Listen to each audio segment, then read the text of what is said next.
Good afternoon, everyone. Welcome to the World of Hospitality Expo, Mumbai 2024. It's no secret that sustainability is the wave of the future when it comes to the hospitality industry, and especially so commercial kitchens. Customers and professionals alike in the year ahead will be looking for ways to make a kitchen sustainable, whether through energy efficiency, more eco-friendly cleaning methods, or bringing in the latest green technology. So, today's discussion on sustainable and smart commercial kitchens is the need of the hour. And to take the proceedings forward, I would like to invite on stage Mr. Prateek Gaikwad, who is going to be a moderator for this session. Please give him a huge round of applause. Prateek, would you like to introduce and bring on dais all your panelists? That would be great. Yeah, sure. Over to you, Prateek. So in today's rapidly evolving world, sustainability has become more than just a word. It's become a need. Sustainability is a commitment which we've made. Most of us here are from multinational companies. A lot of our partners are here. It's a commitment towards a better future.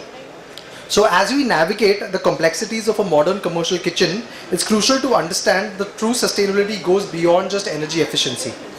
So in today's panel discussion, we'll aim to understand the true definition of sustainable and smart kitchens by discussing strategies which encompass a broad spectrum of factors which make our kitchens smarter, more efficient, more economically viable, all in all while reducing the overall impact on the environment. Good afternoon, ladies and gentlemen. My name is Prateek Gaikwad and I'm the Technical Director at Span Asia. I am joined today by our esteemed panelists who are renowned consultants for a host of different projects in our country as well as globally. Our first panelist for the day is Mr. Naresh Shahani. So could you please join us on stage? Mr. Naresh Shahani is the proprietor of BHS Design World. He is a second generation consultant and has been a part of the industry for more than 4 decades. Our second panelist is Mr. Marian de Souza. Mr. Marian de Souza is the principal at Kitchen Crafts. He is a diploma holder in hotel administration and has more than 3 decades of experience in the hospitality industry. Our next panelist is Mr. Aditya Singh Jhala. Mr. Aditya Singh Jhala has over 20 years of industry experience and leads a very resourceful and goal-oriented team and is known for his modern take towards the hospitality industry. And finally, we have Mr. Upendra Kulkarni. Mr. Upendra Kulkarni is a consummate first-generation hotelier entrepreneur and has many accolades, global as well as national, to his name. He is the proprietor for HCSGC and has been a part of the industry for more than 2 decades. So without much ado, we'll like to start with our discussion for the day.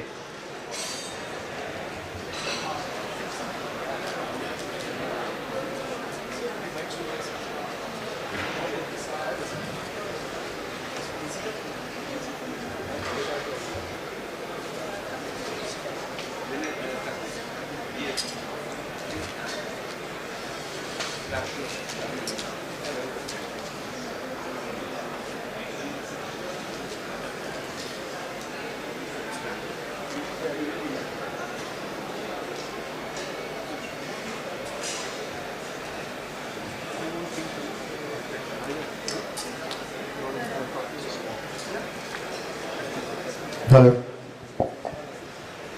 Now, if we want to implement sustainable and ethical practices when it comes to sustainability and smart kitchens, it has to start from the very beginning, which is the design stage. So in a few words, as leading hospitality consultants of India, how has sustainability made its way into becoming a core aspect of commercial kitchen in today's times? Now, Mr. Marian, you are known to take on projects at a global as well as a national level with a lot of different MNCs. So what is your take on this aspect?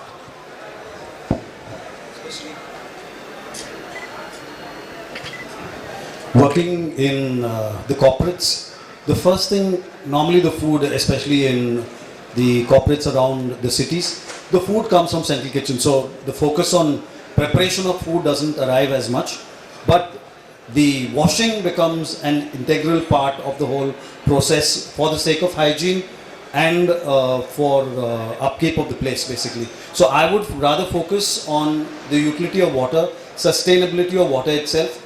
So the use of the right machinery for washing, from dishwashers, pot washers, to the right taps like the hand faucets, the low flow faucets that are to be used in the sink, use of garbage crushers for that matter for the refuse of water, garbage collection properly and handling it subsequently for making compost is where I would rather focus on doing things. Now, Mr. Naresh Shahani, you've been in the industry for more than 4 decades. So, what do you feel, how has sustainability in today's time become a core aspect? In today's times, it's just very important to understand that the cost of your operations has to be at the lowest with minimizing your labor, wastage, spoilage, cleanliness and hygiene becoming such an important part of the whole activity that even the governments of India now of the various states have woken up. They need to have certain hygiene audits being conducted in all the restaurants and F&B outlets. Therefore, what has happened is, whatever you put into your kitchens have to be able to save you in every possible manner, whether it is power, water, drainage, spoilage and wastage, correct use of equipment for the right size of production, the right equipment for the right kind of food that you are making. There's no point buying a combi oven if you're just making idlis. Therefore, considering all this, using the right equipment of the right size, capacity, is the way forward in every aspect of the kitchen to be fitted out. A lot of things also come in from civil works and drainage and other things. Of course, we'll have to go into another topic session for that. But that all helps to keep your kitchens more sustainable. Okay. So we've spoken about water efficiency, we've spoken about garbage composting, and you've spoken about choosing the right selection of equipment based on the client requirement. Now, Mr. Aditya, in terms of your kitchen design, when you design kitchens, how important is an efficient kitchen design when it comes to sustainability and smart kitchens? So it is very, very important, and I think the entire process starts from the time when we have discussions with the client. Now, unless we don't educate the client about the design, the facets of design, the kitchen is not efficient. Now, how do you make a kitchen more efficient? That's the crux of this conversation. So, getting the right equipment, getting the type of equipment, like for example, we use PNG, we use LPG, but we have to start moving to alternative sources of power. For example, induction-based kitchens. Now, there's a big fallacy which is floating around the country that induction-based kitchens are not very conducive to cooking, but that's not correct. We've done multiple kitchens in submarines, in ships, in various hospitals, and they've been working absolutely fine for the last 15 odd years. And that is where saving is there. Yes, capex costs are much higher, but OPEX costs are much lower. And the thing about induction-based cooking is that everything happens much faster. Your CFM loads are reduced, your ducting sizes are reduced, your wet scrubber is reduced, everything. So there's a lot of ancillary saving which happens. So unless you don't get the right equipment for the right cooking, it will never be a sustainable kitchen. So that's just one aspect of it. I remember discussing this with you and Mr. Upendra. We were discussing on how cost effective it is to have induction based cooking when it's compared to maybe a PNG or even an LPG supply for that matter. So we had bottled it down, we had opened up a cost sheet if you remember, and we had done that analysis, and I think induction cooking was almost half the cost in terms of OPEX. So it's definitely a better return on investment even though the capex seemed to be higher. Now Mr. Upendra, you not only design kitchens, you also help in creating concepts, you also help in creating the operational philosophy. So how has sustainability made its way when you design and when you guide your clients today? Okay, the thing is, we need to definitely look at an aspect in such a way that we are giving trainings to our employees who are there on the working on the systems, where they are trained enough for the new technology or sustainability for that matter, because it's more crucial when we say it's a sustainable kitchen. But what sustainability is all means about reducing the wastages, right sourcing from the local aspects, local resources, and the third thing is energy efficient equipments to be used. So all these factors we tell all our new clients or the old one also to develop or come up with a new thing and start a new kitchen or a restaurant in that fashion. So it's more of a saving and reusing kind of a thing. So to sum it up, all the points that we've gathered, can I say that the green food business design is a concept by itself in which we talk about efficient kitchen design, right equipment selection in terms of energy efficient equipment. We'll get into the detailing of it, in the latter questions. Water efficiency as a key role in terms of commercial kitchens, right staff training, efficient kitchen HVAC systems, and garbage composting as an important factor when we talk about sustainability and smart kitchens in today's time. Yeah, correct.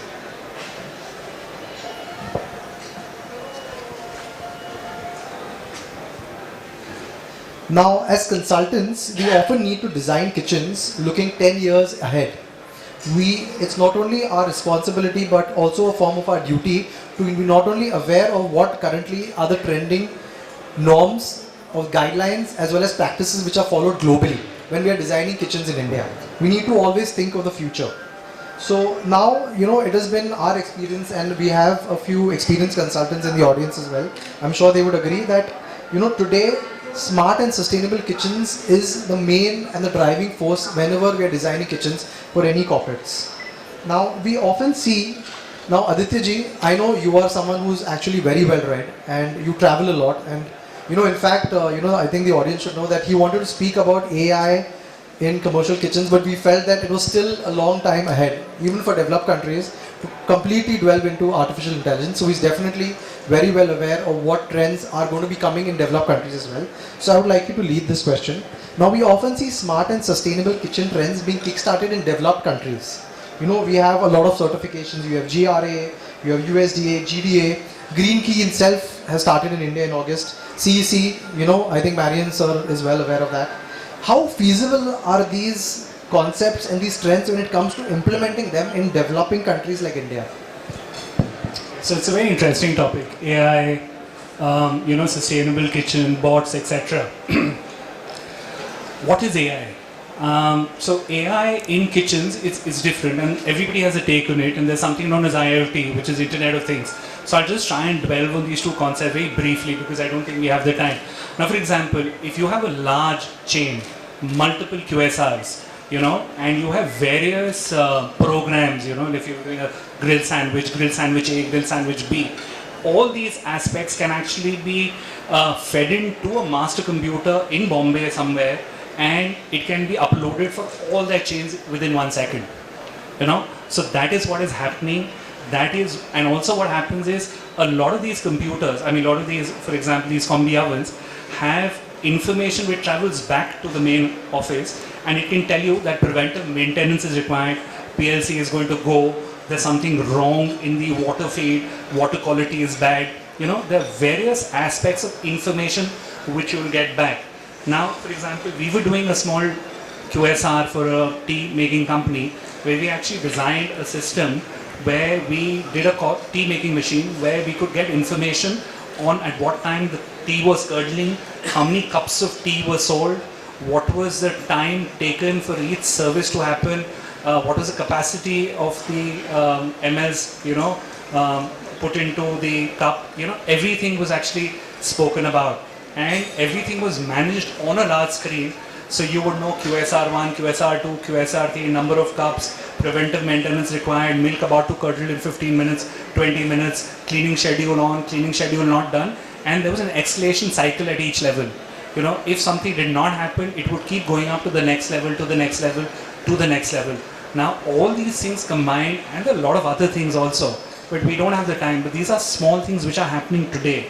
And can you imagine what's going to happen in the next 15 years or in the next 5 years or in the next 2 years, for example? Things are going to change drastically. And as chefs or as people designing kitchens, we have to understand that IoT, AI is going to play a very, very pivotal role in our design and in our running of kitchens. I think that's a lot of insight. So, to sum it up, what you're trying to say is that artificial intelligence and IoT in terms of smart kitchen equipment and equipment is a tool.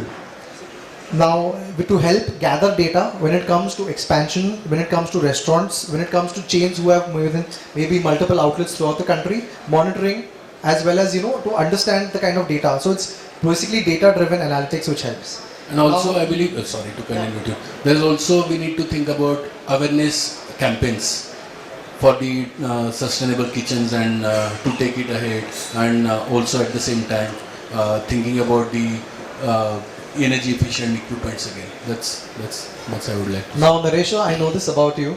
You have a very practical take on every kitchen that you design based on the client. So now when you talk about maybe a client of yours, I won't name him since we were discussing the other day, who has maybe over 120 odd restaurants all over the country. So, taking Aditya ji's point forward that, it's data driven whether this works for my particular outlet or not. So what is your take when it comes to feasibility of these smart and sustainable kitchen equipments or tools which are there in India? I will talk about a case study that we did for about 100 outlets of a chain, say ABCD. They had fixed recipes for their products, whether it is in a fryer, whether it is in a tandoor, or whether it is in an exhaust system, or in their combi ovens that they started using in all of their outlets now. The standardization of the product which came out was so precise that the deep fat fryer would fry, say for example if they're frying a samosa, it would do it at a high temperature first, then it would fry it at a lower temperature, and then when it came out the correct golden color, and now the availability in our country is there of deep fat fryer coming out at the precise moment that you wanted to come out. So they achieved perfect uniformity in their product which is coming out, the look, shape, and of course if you break it open, the amount of steam which comes out from it. To that degree of accuracy they have started moving in this field. Now considering this, so not only combi ovens but even dishwashers, because what was happening is just for putting 2 plates and being washed, they used to run a rack into the machine. So keeping that fact in mind, we asked the vendors to supply us with sensors inside the machine, which would tell us that okay, now there were this many number of plates, because when the rack goes inside, it sits on a separate framework. So you put a sensor on it, and it told us that 75% of the time, a 36 plate rack was being used only for 10 plates. So this practice pointed out to the various managers, told them to see that the kitchen stewarding ensures that most of the racks are filled. Going back on that, same way with glasses. So these are the various aspects of it which we have always been looking at and advising our clients which model to take, what size to take for your kitchen. I mean, I'll just talk for you I started with a 15-seater restaurant in Gourangaa area. It became a 25-seater. It became a 70-seater. Today it's 125-seater. But you will not believe the drive which started with the dishwasher when it was just 15 seats lasted till now when I had to replace with the wood type. So you have a proper guide and investment to the client saying that by doing this you save this much water, this much efficiency, and therefore your plateware and foodwares are all coming out hygienically with the correct bacteria count. Now these are sort of things which you have to keep on observing and learning, and I have been always learning on these aspects of it all the time. 4 decades is a long time, but I started really learning after 1995, 97 when I did Indigo Restaurant. Now, Mr. Marian, I know you play a pivotal role when it comes to guiding a lot of companies who are very active in water conservation and sustainability. So, how do you see the feasibility? I mean, we've already covered data analytics, which helps us to understand whether this particular equipment and this operation philosophy is working for me or not. And like Mr. Naresh Shahani said, he's done it in an actual case study where they've been able to mostly make it more efficient in terms of operations on what kind of equipment and the way things are working. So, water conservation has been a big part of, your working. So, do you have any points to add towards? Just like Mr. Naresh Shahani said, that it's very, very important that you make the right choice of equipment in the first place when it comes to dishwashers or the faucets, the hand spray units, the cleaning reels. All of this plays a big role in keeping both the kitchen clean and the amount of water that you would use. You have to optimize that at the end of the day. the very fact that you optimize the water that you are using, the chemicals also reduce in the background. So you're using lesser chemicals going into the system. You're keeping the whole place clean.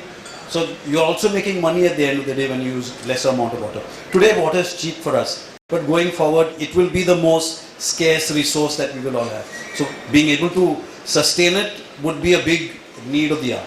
Okay. So not to say RO system in that manner, you can say.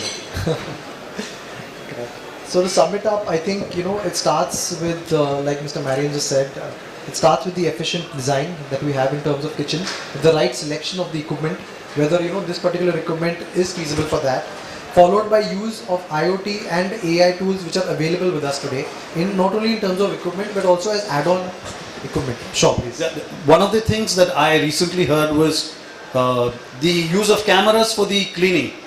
There are availabilities of intelligence within the cameras that if a certain place is really dirty and if it remains dirty for a long period of time, it just escalates the issue. You're aware that the place is not being cleaned rightly. So moving on, you have water efficiency as a key role, and thanks to AI and IoT which is available with a lot of our equipments, with even simple things such as our faucets, where you can control, where you can determine the flow of water that's being used. I think in terms of TNS also provides that. All this data can help us realize our operations, the areas that we lack, and help it make more efficient, thereby creating a better ROI for our clients. Fair enough.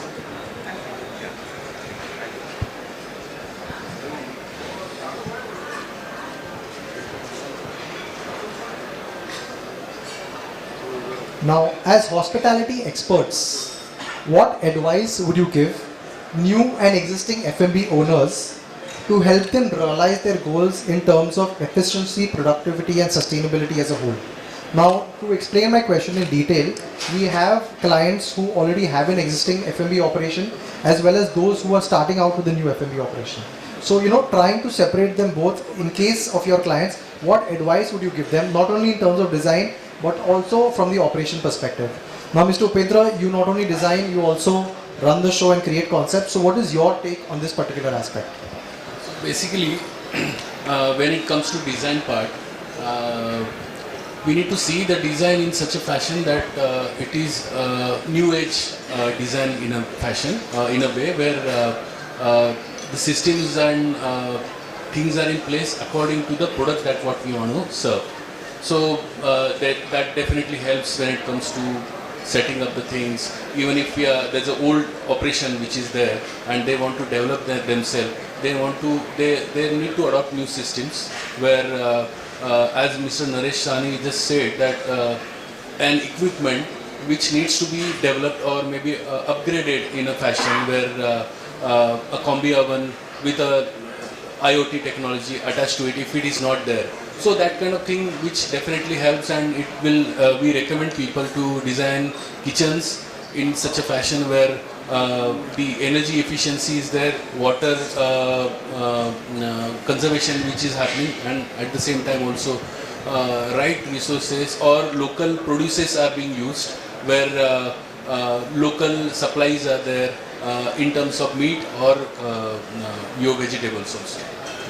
Now, when you talk about sustainability and smart, it doesn't always necessarily have to come at a cost, especially in terms of an existing operation. Yeah. Do you feel that, with proper staff training or any form of awareness, Definitely. can we increase the efficiency? Can we make our kitchens more sustainable? Yes, definitely. There are different modules where FSCAI guidelines are there, then regular system which are there.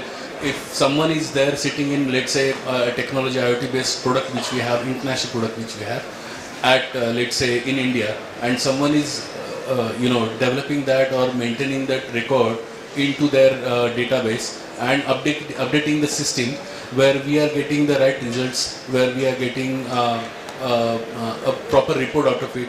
We are training the people according to that, and also it is happening at the same time where costs are saving along with that.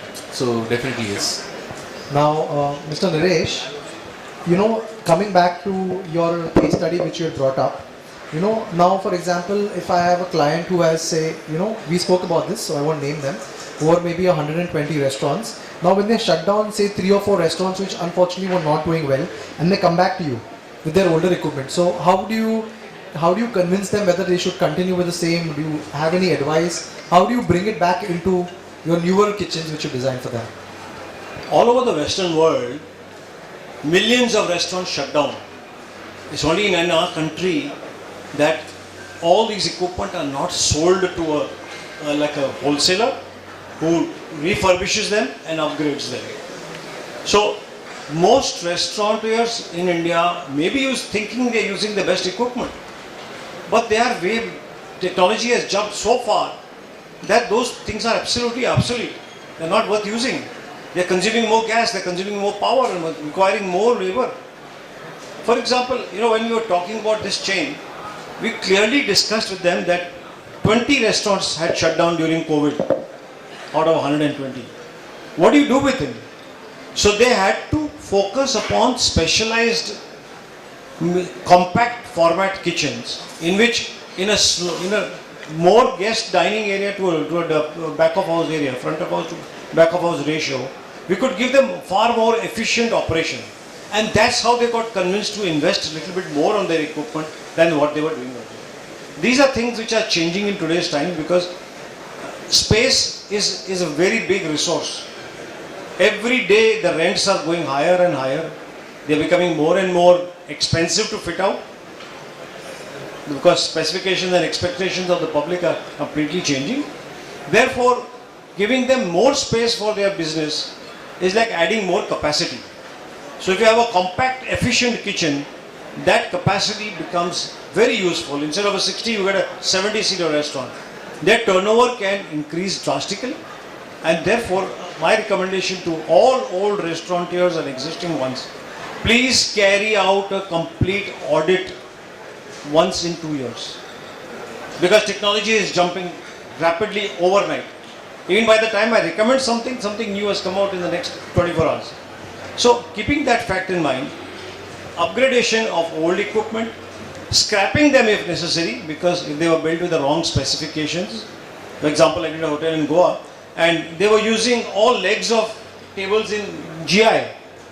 Now in Goa, GI is a disaster, but that was done 15 years ago and everything is corroded. So to convince them to even use now the new equipment which are coming in or are refurbishing the old equipment with pure stainless steel 304. These are the ways we keep on guiding people, but this aspect of an audit must be taken seriously by all hoteliers and restaurateurs. So to summarize late what all we've gathered is, we've talked about staff training, how we can train our staff to become more sustainable in the way they operate in case of existing kitchens without having any form of investment per se. We're talking about renewing and upgrading our existing equipment, which can be done in case of chains, to help it become more, to help them optimize it better and to make it more sustainable and efficient or smart in that factor. We are talking about audits every 2 years, maybe auditing our existing setup to understand where can we increase our efficiency, where can we become more sustainable, where can we become more smart to make it a more standardized or a better way of operating. Okay. Now, maintenance is something, I wanted to discuss. Mr. Marian, do you have any points in terms of maintenance? The current focus of all foreign equipment manufacturers is having almost remote maintenance availability of most of their machinery. So the one is the machines, them are intelligent in terms of their operation, trying to get you recipes, trying to monitor how many cycles you have run, the life cycle of various parts of the machines. So it will also upgrade you as to when you have to change certain parts of the machine, whether it be gaskets or nut bolts wherever required. All of that is given as a periodic on a runtime basis, either by cycles or by time. Along with that, you also reduce the overall requirement of the maintenance person from the supplier to come and maintain things for you. They can remotely have that taken over in terms of over the IoT, and you can make changes to the machine from their seats wherever they are in the world. So in terms of existing equipment, if maintained correctly, IoT based and non-IoT based. It can help improve the overall sustainability. It can help in terms of energy efficiency as well. Yes, yes. Surely. Aditya ji, your take. So, I just want to harp upon one thing which I think Sir spoke about is audits. Why are audits important? Audits are very, very important because every equipment has a life, has sensors, and we assume that the reading which the equipment is giving us is correct, which is not the case. You know, so you have to ensure that audits are done periodically, maybe in a year, 2 years, whatever is required. But if it's not done, you will start finding that the food kept in the fridge, you know, will start getting spoiled. You know, things will start just going, and the cost also. Your energy cost will reduce once you have the proper audit done, and when you find out that these are the things which are wrong, this has to be replaced. You know, all of that. It's my take. I think one of the discussions that Aditya and I had once was that even in terms of ventilation, there is so much of technology that's come forward. You have VDCs, which are velocity control drivers, in which in case you have an overall load for ventilation, the same can be controlled in case of times when it's not actually required. So that drives down the entire operational load. And even one of our trips, when we were visiting a fellow foreign counterpart, we had spoken about control devices, energy control devices, to be installed in equipments as simple as refrigerators to combi ovens, wherein the connected load, if required, was say 10 kilowatts, the same could be brought down to as low as 6 to 5, just by diverting certain form of energy towards from other equipment to this. So that in all reduces the overall operating load in terms of your electricity, in terms of your consumption as well, thereby reducing your OPEX. So to sum it up, I think what we can say is that understand the client requirement, understand in case of older equipment, upgrade when required and replace when necessary. In terms of operations, staff training is key.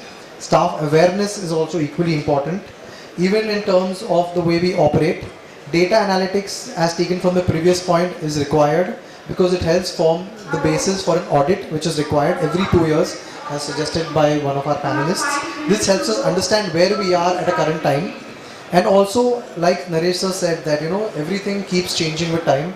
So it's equally important to be self-aware as an expert as whenever we are redesigning or whenever we are coming up with kitchens, maybe every 2-3 years.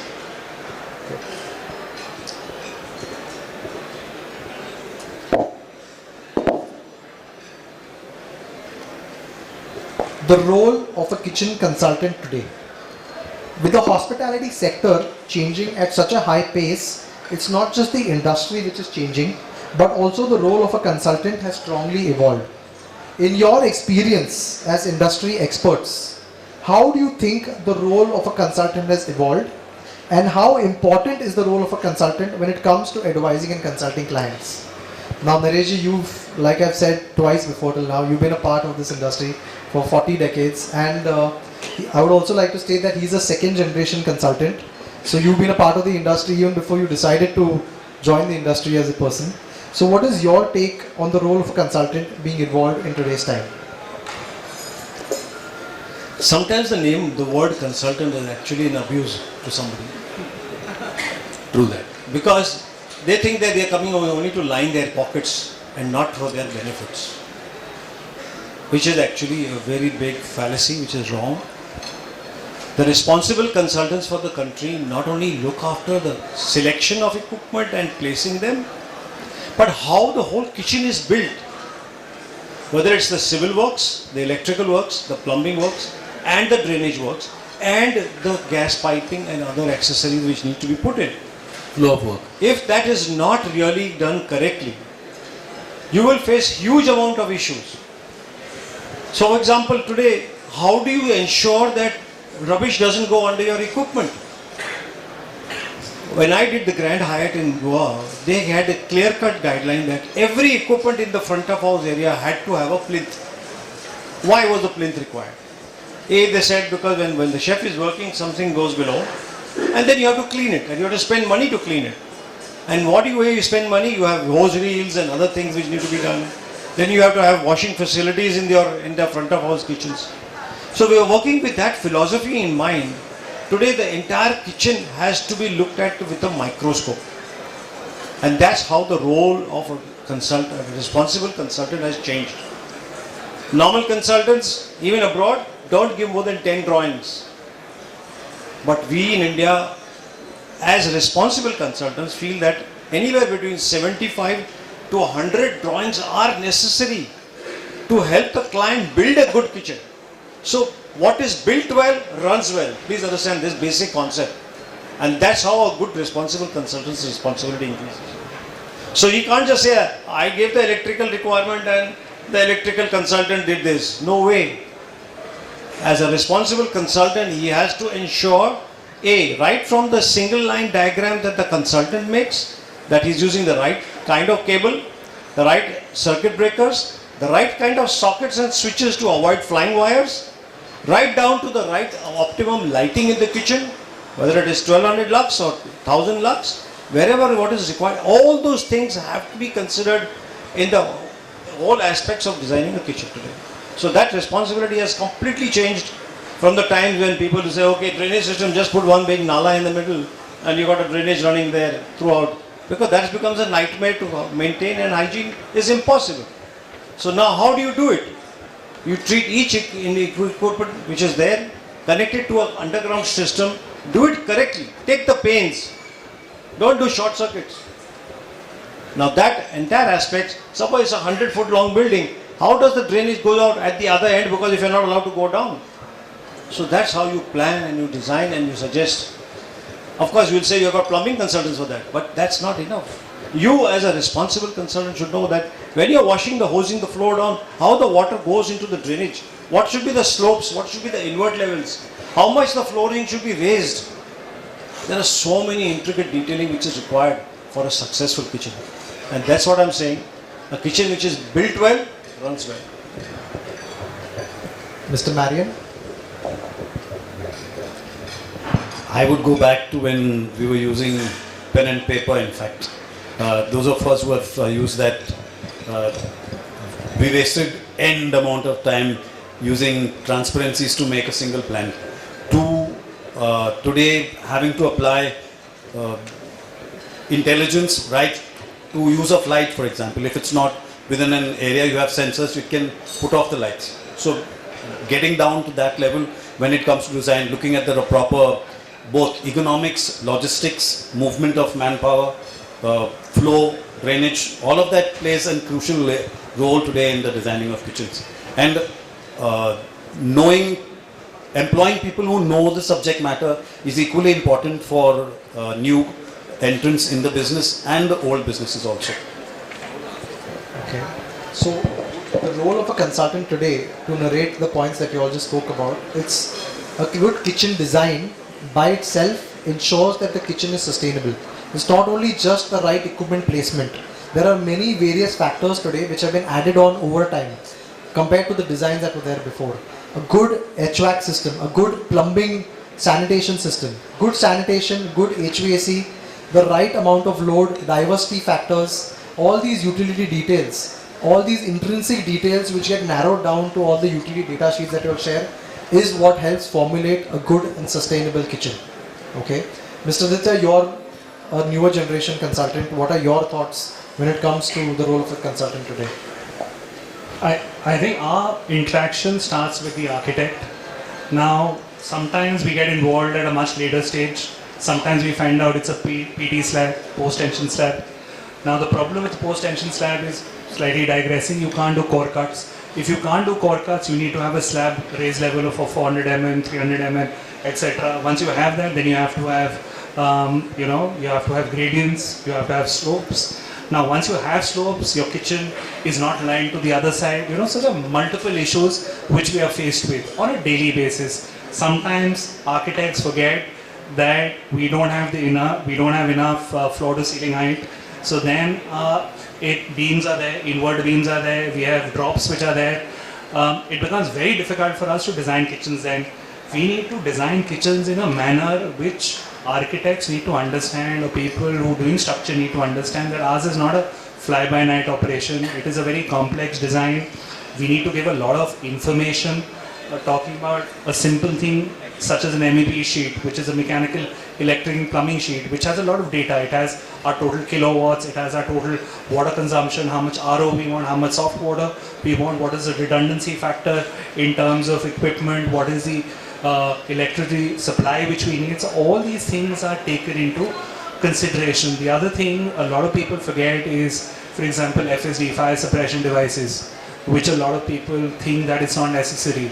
Then there's something known as GLDS, which is gas leak detection system. Then there is, VOT, BOT systems for your gas. How many gas cylinders do we need? So a person, when he's designing it without our information, he'll go and put 2 or 5 cylinders, which will start getting empty every 2 to 3 days, and then he'll get into, and then what's also going to happen is there's residual gas which is left in each thing, which is around 25%. So why are we wasting things? Why are we not getting the right help? Why are we doing a lot of, like grease traps, for example? 90% of all restaurants across the country do not understand the concept of grease traps. Grease traps are very, very important, especially when you start going to colder climates, like you go up north, Shimla, Delhi, etc. The temperatures are at 4 degrees, 5 degrees, and just like our hearts, which start clogging because of fat, we have to ensure that the fat is removed. So grease traps are very, very important. Where you need to have the grease trap, and so you have, whether it's under the Singh system or whether it's in the just before the STP. So all these questions have to be answered by us. And if you don't get the right answers at the right time, there's a lot of breakage which will happen for the client, which is something which you don't want to do. And why should a person spend money twice? And it happens on most projects when we come in late. We come in late and then we have to start breaking things, and then the client does not like us for that. But then it's better to be a bad man, to be a good man, and then face these problems after 5 years. So that's my take. So it's really important to have a good consultant on board, because in the longer run, the client is going to be a happier person. It's going to be more efficient, it's going to be sustainable. Everything in terms, starting from your operations to your maintenance, all these different parameters which are there in the entire operation cycle will be affected just based on all these intrinsic details that we provide today. Mr. Upendra? Yeah, I would like to add a point here. See, kitchen is basically it's an heart of any operation, be it a hotel or a standalone restaurant. So whenever I meet new client, I straight away tell them I can save 20% of your cost. I say that because I know where I can save their costs, be it sustainable equipment, right resourcing, or let's say a design for that matter. And it's not about only getting cost-effective equipments in place, but the systems in place. So that already definitely make difference, and that's how the operation works flow. So I can say consultants are there to save the costs and make the efficient operation. That. So to summarize it, I think the first and most important thing is that we need to be self-aware of what is available in the market and what is required at our sites. We need to educate the client, like you currently said, on how he can benefit from an efficient kitchen design. There is a line which needs to be drawn in terms of what is possible and what is required. Especially in terms of site availability. We cannot make those compromises because the cost is borne by the client at a later point. And the role of a consultant has become more of a responsibility today, because it's not just the placement of equipment which is there, it's a right sanitation, it's a right provision of data. Not just equipment placement and selection is one aspect, but there are over 75 to 100 drawings which are usually issued by consultants today in terms of sanitation, which is an important part of maintenance, in terms of grease separators which are required on sites today, which has become a requirement, in terms of different safety systems which are there, all in all, which creates an entire package which is required for the benefit of the client.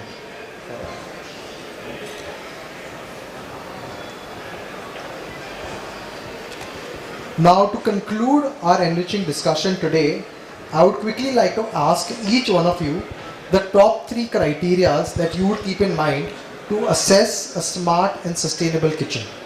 3 criteria from each of you to assess a smart and sustainable kitchen. Upendra ji, we'll start with you. Yeah, okay. So to tell this, I would definitely like to put 3 points like right resource, local resource, which definitely can help those people. or the client or the operation to get the cost reduced and reducing the carbon footprint basically. Then waste reduction, where we are using correct methods of compost systems and sewage system, wet lines, all those things. And third thing would be energy efficient equipments. So those are the things I can definitely put it up. So what you're suggesting is local sourcing, also organic sourcing if possible in case areas where Yeah. it is feasible. Yeah, yeah. Okay. Second thing, you were talking about energy efficient equipment. And the third thing was? Resources, equipment, right equipment, and what was it? Compost. And garbage Compost, composters, of course.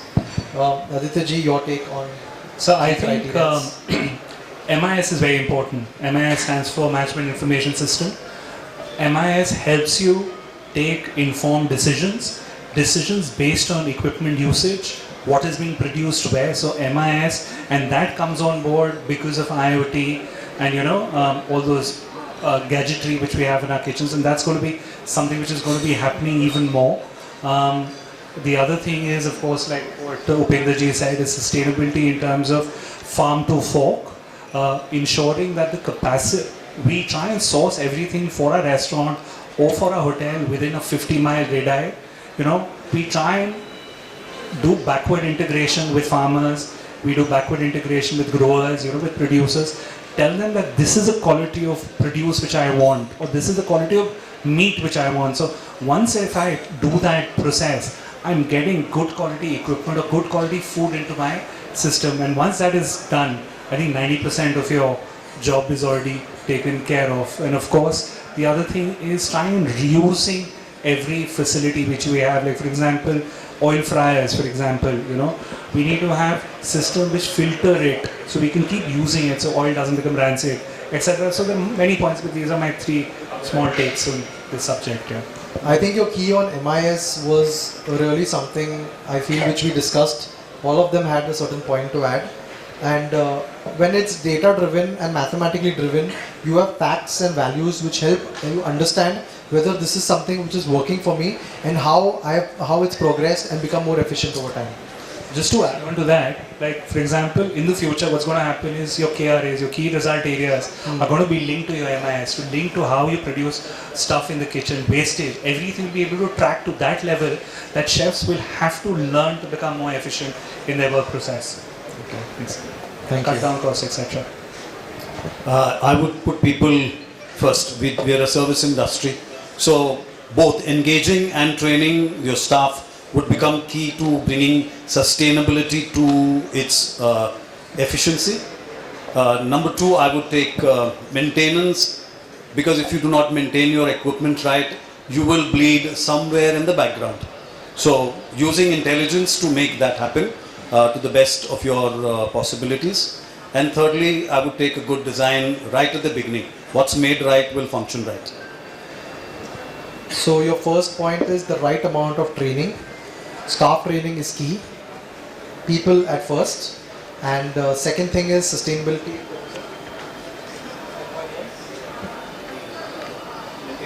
Correct. Maintenance is key of importance. I think preventive maintenance, I think I remember discussing this with you at one point. And we spoke about how even simple equipment such as refrigerator gaskets, if not maintained, can add an overall impact. Hoods, if not cleaned properly, ducting systems, if not cleaned, can reduce the efficiency of the system while overall increasing the load. Correct. I think that also plays an important role. Naresh, sir? As I said in the beginning of my conversation was, the kitchen must suit the food that you want to serve. You go wrong in the kitchen equipment selection, you are going to end up with major problems, cost overruns, cost of operating the kitchen, and things like that. So a very fine understanding of the menu is very important in today's times, because earlier it used to be all multi-cuisine restaurants. Now you hardly have a few lower end restaurants which are serving multi-cuisines. Many restaurants now are using multitasking equipment. The same pizza oven can be made to make various continental and western dishes, not only for pizzas. So you have to look at multitasking equipment from all angles. Combi ovens are all part of multitasking equipment. You can make steam and release, you can make rice, you can make dal, you can make the best of roasted and other meats, roast and other meats. So understanding that in a small space, how the efficiency of your chef can be brought to the foremost by you giving him multitasking equipment. Number one. Number two, how energy efficient these are going to be, a complete data study has to be done. Without doing that, you will have a very, very expensive deep fat fryer just to fry 2 cutlets. Does it make sense? Thirdly, which I am very, very, very emphatic about, is the build quality of your kitchen. If you don't build your quality of your kitchen, you will be ending up with frustrations to the chef to the nth limit that he leaves the job that night and runs away. The kitchens get flooded. You've got cockroaches coming out of broken tiles. You've got all kinds of rodents running on top of your false ceiling. You've got all kinds of issues which can affect the hygiene and the health of your staff. Forget about the guest. Guests come even, that is even later. But the own staff who's working, they get repulsive because they are all worked in. Most of the chefs now are educated. They are all educated people, intelligent people. They are all from good family backgrounds. They are not today picking up a roadside man to come and cook. So those aspects must be kept in mind while making anything which is going to be a sustainable kitchen, and to see that your staff remains with you. My father's one basic saying which I have learned in my life: if you build a good kitchen, you will get good chefs. If you have good chefs, you will have good food. If you have good food and food which comes out consistently, you will have people coming back again and again. And when the people come back again and say, I want that biryani, or I want that butter chicken from there, and I want to eat there, that is the true test of a good kitchen, which the chefs can operate from. Thank you, sir. That was a great insight and a great way to end our discussion for today. That concludes our panel discussion for today, and we're open to any audience questions which you have.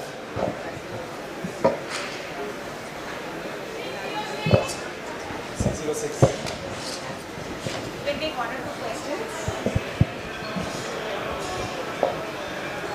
Yeah, it was a good understanding of the sustainability.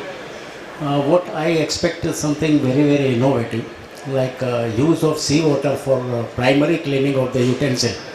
Is anybody has thought about that? Seawater for primary cleaning. So I'll take that. So basically, if you want to do seawater, you'll have to have a desalination plant. Desalination plant, because if I use seawater on, let's say, pots and pans, I'll have droplets of water. Like when you see, I'll have stains. So if you see a glass in a normal restaurant, a non-5-star hotel, you'll see water droplets, correct? Especially if you wash with seawater. Now what happens in a ship, for example? Ship has something known as a desalination plant. What does this desalination plant do? It heats up the water condenses on the surface and then drops down and is collected, and the salt is kept on the side. So technically you can't use seawater for washing, but you can use desalinated water through a desalination plant. That is okay. Desalination is a primary process from where you get a fresh water. Yes. But if you can use a primary cleaning, I'm not talking a secondary cleaning. I don't think you can use that because of the droplets of water and the sodium content. So seawater has got so many dissolved solids in it which you cannot see. So the moment any surface that you use for cleaning, if you're washing the floor, you wash the primary cleaning of the floor with seawater. Within an hour or two, when the water has dried up, you'll find all salt deposits all over the place. Sir, I think you have not understood the question. I have asked for the primary cleaning. Secondary cleaning you can do with the water, regular water. So primary you can clean all the waste oil which is stick to the plates or wherever in the No way, sir. No way, sir. You cannot do that. Because the moment, first of all, you have got that kind of hardness, the soap detergent will not work, number one. Number two, it will leave such, if you try to do it, you will leave such heavy deposits on your plate, people will think the plates are dirty. So first of all, you cannot use for any washing at all. I'm talking of even the floor. You cannot wash floors with it. Though people still use sometimes little hard water which is to be wasted, they use it for floor washing. But those are in non-food hygiene areas. Wherever food and hygiene comes into play, you have to use a certain grade of water, and then only you can use it.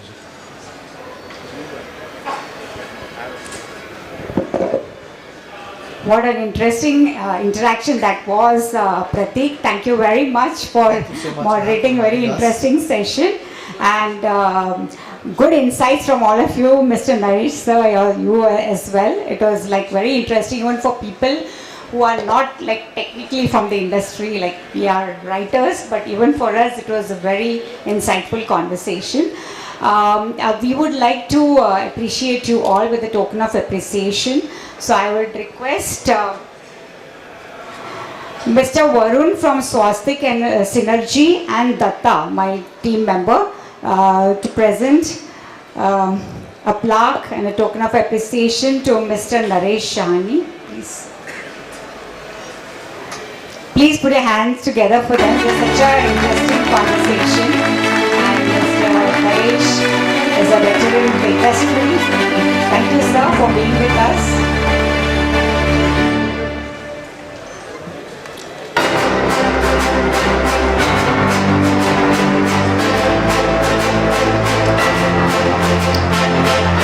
May I request Mr. Satish Gandhi from my team. Satish Gandhi. Mr. Rajan Nair and Mr. Deepak from Bhavani Kitchen Equipment. Request you to present to Mr. Marian and Souza.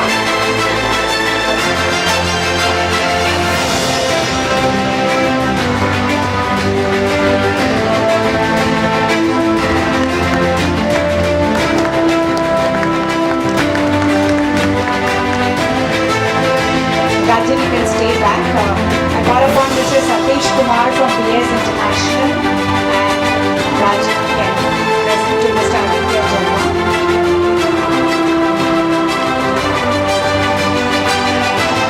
Mr. Satish Kumar from BS.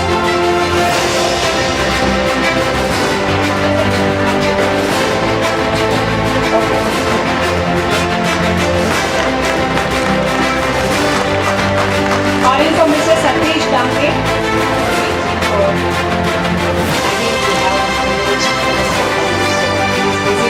Mr. Satish Dange. Mr. Prateek. And Mr. Jain Pansurya from GS. Mr. Jain Pansurya from JDC. Please present to Mr. Upendra Kulkarni.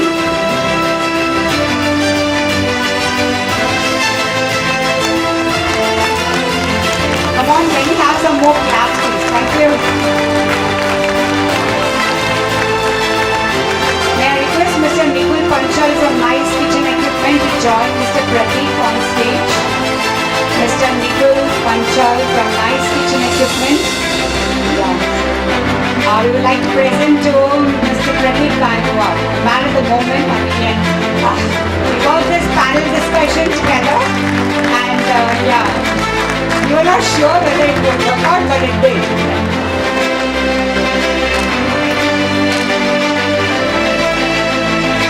Gentlemen, can we have a group photograph together, please? Can we bring a group photograph?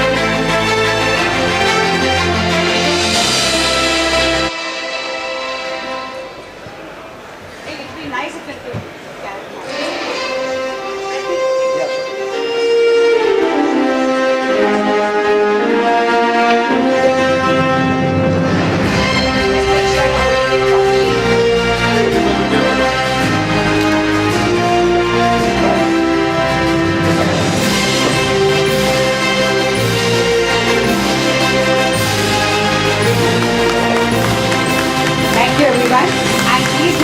We have got another interesting session here happening now with the general managers of hotels, leading hotels, and we have Mr. P.K. Mohan Kumar here.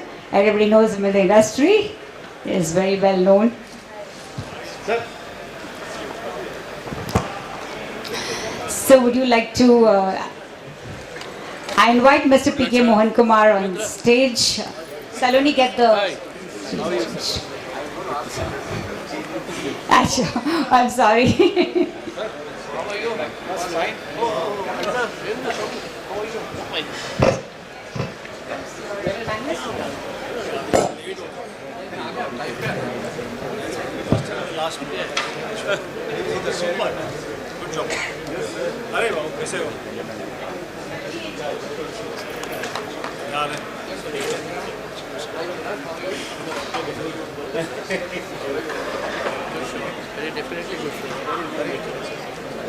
Good evening, and while the audience is taking a break and reassembling, may I request the general managers, the 4 general managers of leading 5 hotels in Bombay, Mumbai, to join the stage. Mr. Vishal Bail, he is the general manager of Royal Home Hotel Suites, a Sarovar Hotel, and a leading light in the hospitality industry in Bombay.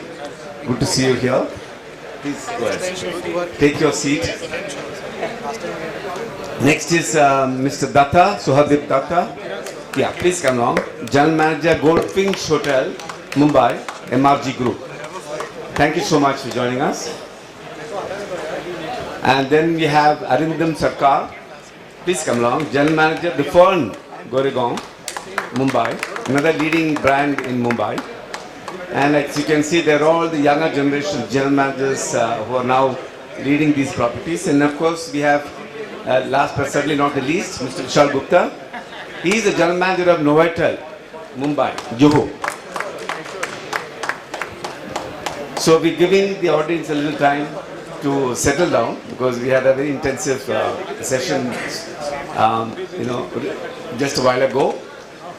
May I request all of you to take your seats so that we can continue with the proceedings, please? Yeah.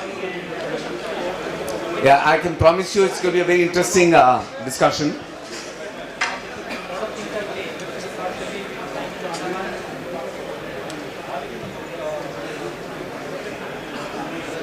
Those who are standing, could you please sit down, please? May I? Because we have time to, we don't have much time. We always, when you follow an intensive discussion and panel discussion which is slightly over the time, then we are under pressure. So I'm going to start. May I request all of them to sit down, please, so that.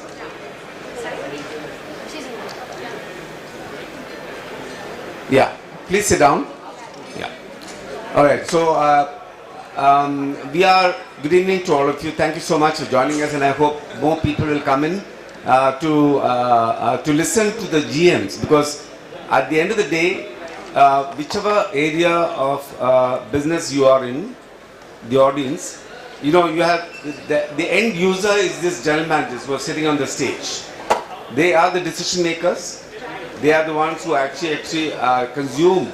They are the consumers. They are the ones who actually honestly take a call on what to buy, what to purchase, what to adopt, and which is a concept to actually propagate and things like that. So therefore, it's very important that all of us engage ourselves and listen to them, and also perhaps ask some questions at the end of the session. I think India, let's talk about our country, India. We are slated to become the 3rd largest economy in the world. We're right now the 5th largest economy in the world. But what is driving Indian economy? Do you all realize what is driving Indian economy? It is the soft power. We are not a manufacturing country, therefore that is obviously taken over by China. So what is really driving our economy is the new economy. And the new economy is being driven by the services sector. And the services sector is nothing but the technology, IT sector. So therefore, we are assembling today, 24 January 24, fully aware that there is no escaping the fact. In fact, let me put it this way, that we have to accept that technology is actually going to be playing a very important role in our hotels, right? So we are going to discuss how technology is going to play an integral part in the guest experiences, in the hotel operations, in the investor's mind, the owner's mind, as well as the operator's mind. There's no way in which artificial intelligence or automation or even smart millennials who are now going to be the hotel staff, they're all of a different generation, completely different generation. You know, I belong to a very different generation, so therefore I have to accommodate and stay, if you want to stay relevant, if all of us want to stay relevant and be in demand as a professional, then we need to embrace technology. There is no question. And it can be demystified. We can demystify too.